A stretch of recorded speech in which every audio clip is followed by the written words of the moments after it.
अब तेरी शादी की उम्र हो चुकी है, सब तेरे लिए लड़का देख रहे हैं और तू है कि 8-9 बजे बिस्तर से उठ रही है। मम्मी, क्या आप भी सुबह सुबह ज्ञान दे रही हो? सोने तो दो कम से कम। क्या करें, अब तेरी हरकतें ही ऐसी हैं। चल अब बिस्तर छोड़ और मेरे साथ खाना बनाना सीख। ना, मैं नहीं बना रही खाना वाना। आप प्लीज जाइए ना यहाँ से। रोशनी की बातों से निराश होकर निशा वहाँ से चली जाती है। निशा, तुम रोशनी को घर का कामकाज क्यों नहीं सिखाती?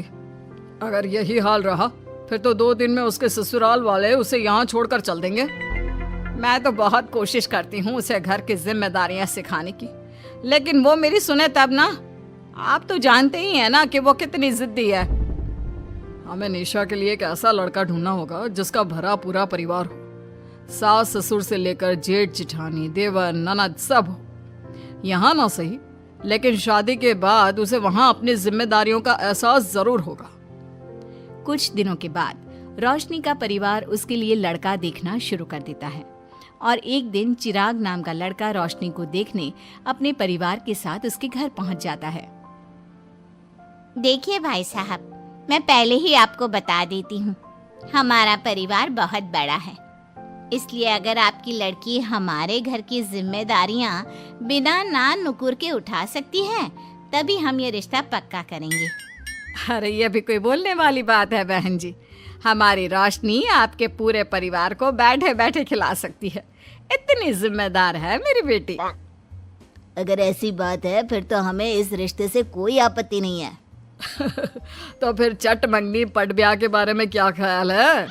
हाँ हाँ बिल्कुल, शादी में देर किस बात की, 3 हफ्ते बाद ही शादी का शुभ योग है। अगर आपको कोई दिक्कत ना हो तो हम इनकी शादी भी 3 हफ्ते बाद ही करा देते हैं। अरे हमें इसमें कोई परेशानी नहीं है। इस तरह दोनों परिवारों में शादी की तैयारियां शुरू हो जाती है और कुछ ही दिनों बाद रोशनी की शादी चिराग से करा दी जाती है। शादी के बाद बहू, इनसे मिलो, ये है तुम्हारी दादी सास, ये बड़ी सास और बड़े ससुर, ये तुम्हारे जेठ, ये जेठानी, ये दोनों तुम्हारे देवर और ये इस परिवार की सबसे छोटी बेटी सिमरन, यानी कि तुम्हारी ननद है। परिवार में इतने सारे लोगों को देखकर रोशनी का सर चकरा जाता है। वो अपना सर पकड़ लेती है और मन ही मन सोचने लगती है, हे भगवान, ये किस जन्म का बदला लिया है आपने मुझसे? मैंने क्या बिगाड़ा था आपका जो आपने मुझे ऐसा परिवार दिया? बेटा, किस सोच में पड़ गई तुम? और कितने लोग हैं आपके परिवार में? बस हम इतने ही लोग हैं बेटा, ज्यादा लंबा परिवार नहीं है हमारा। अब इससे लंबा और कितना बड़ा परिवार होगा आपका? ये ससुराल कम चिड़ियाघर ज्यादा लग रहा है। कुछ कहा क्या तुमने बेटा? नहीं मम्मी जी, वो मैं बहुत थक गई हूँ, तो क्या अब मैं सोने जा सकती हूँ? हाँ हाँ, क्यों नहीं बहू। चिराग, बहू को अंदर कमरे में लेकर जा। जी माँ। चिराग रोशनी को अंदर कमरे में लेकर जाता है। चिराग, मुझे यहाँ नहीं रहना, मुझे अलग रहना है। ये तुम क्या बोल रही हो रोशनी? अभी तो आई हो तुम और अभी अलग होने की बात कर रही हो। परिवार वालों को पता चलेगा तो कितने दुखी होंगे वो लोग। मुझे नहीं मतलब किसी से, और इसे तुम परिवार कहते हो? ये परिवार कम कोई गली मोहल्ला ज्यादा लग रहा है। रोशनी, अभी तुम नई हो इस परिवार में, इसलिए शायद तुम्हें ऐसा लग रहा है। कुछ दिन में आदत हो जाएगी तुम्हें। चिराग की बात सुनकर रोशनी अपना सर पकड़ लेती है। आपको समझाना तो दीवार में सर पटकना है। मैं सो रही हूँ, लाइट ऑफ मत करना, मुझे अंधेरे में नींद नहीं आती। इतना बोलकर रोशनी बिस्तर पर लेट जाती है। रोशनी को देखकर चिराग का मुंह खुला का खुला रह जाता है। वो भी पैर पटकते हुए बिस्तर के दूसरे कोने में अपना मुंह मोड़कर सो जाता है। अगले दिन, देवरानी जी, आप उठ भी जाइए, सुबह के 6 बज चुके हैं। सोने दो ना मम्मी, क्यों परेशान कर रही हो? देवरानी जी, मैं आपकी मम्मी नहीं जेठानी हूँ। सुबह सुबह क्या मजाक है मम्मी? इतना कहकर रोशनी अपनी आंखें मसलते हुए उठती है और अपनी जेठानी को देखकर चौंक जाती है। दीदी, आप यहाँ? पिछले 1 घंटे से तुम्हें उठा रही हूँ, लेकिन तुम हो कि अब उठ रही हो। लेकिन अभी तो सिर्फ 6 बज रहे हैं, आपने मुझे उठाया क्यों? वो इसलिए क्योंकि आज तुम्हारे इस घर में पहली रसोई है, तो खाना आज तुम्हें ही बनाना होगा ना। क्या? मुझे पूरे मोहल्ले के लिए खाना बनाना पड़ेगा? नहीं रोशनी, तुम्हें पूरे मोहल्ले के लिए नहीं, सिर्फ परिवार के लोगों के लिए ही खाना बनाना है। आपका परिवार किसी मोहल्ले से कम है क्या? कुछ कहा क्या तुमने? हाँ नहीं दीदी, आप चलिए, मैं अभी फ्रेश होकर आती हूँ।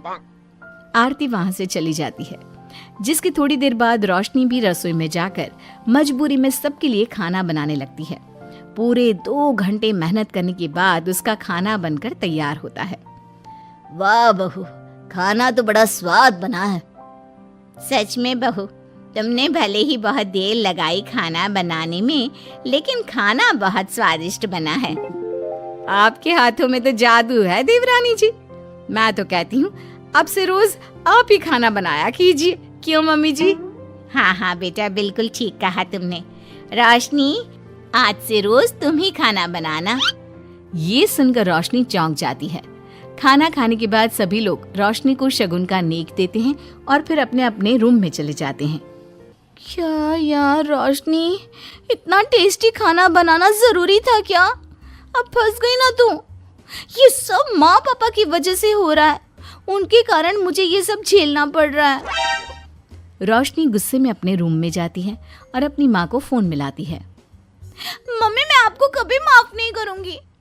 आपने जानबूझकर मुझे इतने बड़े परिवार में भेजा है, जहाँ मुझे सांस लेने की भी फुर्सत नहीं है। हमने ये सब इसलिए किया ताकि तू अपनी जिम्मेदारियां निभाना सीखे। अब मायके की तरह ससुराल में भी अपनी जिम्मेदारियों से मुंह मत मोड़ लेना। मुझे नहीं रहना माँ यहाँ। इस घर में जितने लोग हैं उतने तो हमारे गली मोहल्ले में भी नहीं थे। माँ, मैं आपसे आपकी सारी बातें मानूंगी, पर प्लीज मुझे यहाँ से ले जाइए। बिल्कुल नहीं, अब से वही तेरा सब कुछ है। वहां से भागने के बजाय अपनी जिम्मेदारियां पूरी करना सीख, इससे हमें भी थोड़ी खुशी मिल जाएगी। माँ की बातों से निराश होकर रोशनी फोन काट देती है, जिसके बाद उसकी नजर नेक में मिले पैसों पर पड़ती है और वो फटाफट से बिस्तर पर बैठकर पैसे गिनना शुरू कर देती है। अरे वाह, ये तो पूरे 25,000 रुपए हैं। किसी ने भी 5100 से कम का नेक नहीं दिया। चलो अच्छा है, कुछ तो फायदा हुआ इतने बड़े परिवार में शादी करने का। अब इन सब पैसों से मैं अकेले शॉपिंग करूंगी, बहुत मजा आएगा। शॉपिंग के बारे में सोच सोच कर ही रोशनी अपने बिस्तर पर कूदने लगती है। उसे बिस्तर पर कूदता देख सभी लोग चौंक जाते हैं। भाभी, आप ऐसे क्यों उछल रही हो? छोटी बच्ची हो क्या? अपनी ननद की बात सुनकर रोशनी का मुंह खुला का खुला रह जाता है। थोड़ी देर बाद रोशनी घर में बिना बताए शॉपिंग के लिए निकल जाती है और शगुन में मिले पूरे पैसों को शॉपिंग में उड़ा देती है। शाम में, देवरानी जी कहाँ गई थी आप? जानते हैं सब आपके लिए कितना परेशान हो गए थे, कम से कम आपको बताकर तो जाना चाहिए था ना। सॉरी दीदी, मैं आप लोगों को बताना भूल गई। वैसे इतने सारे बैग किस चीज के हैं? तुम शॉपिंग करने गई थी क्या? हाँ दीदी, वो आज नेक में इतने सारे पैसे मिले थे ना, तो मैंने सोचा क्यों ना मैं उन पैसों की शॉपिंग ही कर लूं। अरे वाह, ये तो बहुत अच्छा सोचा तुमने। मम्मी, पापा, सिमरन, देवर जी, सब बाहर आइए। देखिए रोशनी हम सब के लिए क्या लाई है। रोशनी कुछ समझती उससे पहले ही वहाँ सब लोग आ जाते हैं। क्या हुआ आरती बहू, क्यों चिल्ला रही हो? अरे देखिए ना माँ, रोशनी हमारे लिए शॉपिंग करके आई है। वो देखिए रोशनी हम सब के लिए कितने कपड़े लेकर आई है। आरती की बात सुनकर रोशनी के पैरों तले जमीन खिसक जाती है। उसके मुंह से एक शब्द तक नहीं निकलता। सच में भाभी, आप कितनी अच्छी हो। बेटा, हम सबके लिए तुझे खरीदारी करने की क्या जरूरत थी? अभी तेरी नई नई शादी हुई है, तुझे अपने लिए लेना चाहिए था ना। एक काम कर, ये सारे कपड़े तू ही रख ले, किसी को कुछ देने की जरूरत नहीं है। चलो, कोई तो समझदार है इस घर में। वाओ भाभी, कितनी सुंदर ड्रेस है। ये शॉर्ट ड्रेस मुझे पता है आप मेरे लिए ही लाए होंगे, है ना? इसे मैं रख लेती हूँ। माँ, रोशनी इतने प्यार से सबके लिए कपड़े लेकर आई है, हमें मना नहीं करना चाहिए। तू सही बोल रही है बेटा, उसका मन रखने के लिए मैं ले लेती हूँ 1-2 साड़ियाँ। रोशनी झूठी मुस्कान लिए खड़े होकर सब देखती रहती है। देखते ही देखते उसके लाए सारे कपड़े घर वाले आपस में बांट लेते हैं और अब सिर्फ एक रुमाल को छोड़कर उसके पास कुछ नहीं बचता। अब ये रुमाल भी क्यों छोड़ा, इसे भी ले ही लेते। इतने में ही सिमरन रोशनी को आवाज देती है। भाभी, वो गलती से रुमाल रह गया है, क्या वो मुझे मिल सकता है? रोशनी वो रुमाल भी सिमरन को दे देती है। इतनी मेहनत से मैंने ये सब कुछ लिया था, लेकिन इन लोगों से मेरी खुशी बर्दाश्त नहीं हुई, कुछ भी नहीं छोड़ा।